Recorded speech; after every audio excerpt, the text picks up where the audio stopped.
incontestáveis.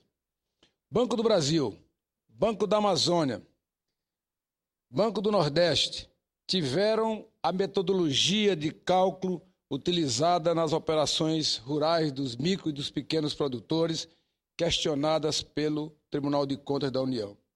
Como, por exemplo, a utilização de taxa efetiva no lugar de taxa nominal, cobrança de juros de mora superior ao limite legal, cobrança de multas acima de 2%, encargos de inadimplências elevados, cobranças indevidas de tarifa contratual.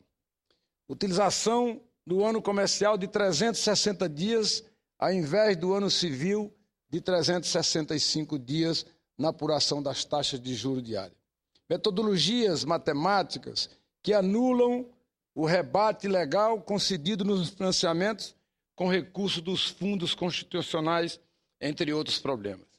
Outra ilegalidade encontrada comumente nos contratos rurais é o excesso de garantias nas operações de securitização e PESA, que chegaram ao absurdo de mais de 500% do valor do financiamento.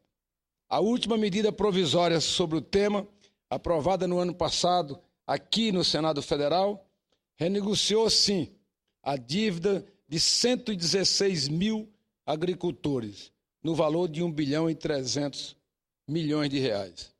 Mas tudo isso ainda é insuficiente, ainda para equacionar de vez o drama que aflige os pequenos, os micros e os médios produtores rurais do Nordeste brasileiro. O risco da inadimplência continua, e continua muito alto, porque os custos financeiros subiram e os preços não acompanharam o crescimento das taxas de juros. É um cenário que deve desencadear mais uma renegociação da dívida do setor rural. Ou seja, é um velho problema do cachorro correndo atrás do rabo.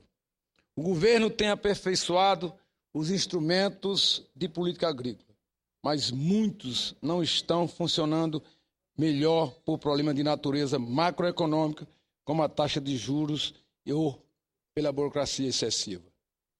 As taxas de juros da economia torna pouco atrativa a aplicação em títulos agropecuários e trava os negócios e os papéis ligados à agricultura.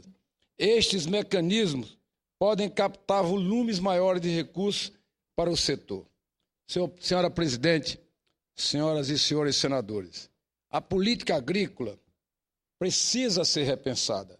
Não se trata apenas de uma questão pontual, mas da elaboração de uma nova política com mecanismos mais adequados à economia globalizada. O uso de certos instrumentos é deficiente ou, na melhor das hipóteses, tem se revelado incoerente em relação às necessidades essenciais da agricultura, sobretudo em momentos de instabilidade. Há questões urgentes a serem enfrentadas, como a infraestrutura de sua logística e os custos tributários sobre essa atividade. Estudo da Confederação Nacional dos Transportes indica a necessidade de 280 bilhões de reais em investimentos para dotar o país de infraestrutura adequada, quase 5 vezes o total previsto no PAC para todas essas áreas. Mas, sem dúvida alguma, o maior problema continua sendo o crédito rural. O tema parece ter recaído e caído sempre na vala comum do financiamento bancário. A qualquer renegociação de dívida de bancos, mesmo os oficiais, utilizam a nefasta ferramenta da classificação de risco dos pequenos e dos micros produtores rurais. Isso quer dizer que o produtor, ao renegociar um financiamento, fica impedido de obter novas linhas de crédito para o custeio da sua produção, paralisando assim, muitas vezes, a sua atividade. Existem ainda entraves de ordem ambiental que têm paralisado as obras tão essenciais ao setor agrícola. Outro problema grave é a questão tributária. Estudos apontam uma incidência de carga fiscal de 16,45% sobre os alimentos no Brasil, num tratamento muito diferente do que têm os outros países. Os gastos com alimentação nas regiões metropolitanas representam 65% da renda das pessoas de classe baixa. Por isso, reduzir a tributação direta ou indireta sobre o produto, a produção agrícola de alimentos, com certeza aumentará a renda e a produção em disponibilidade para as famílias.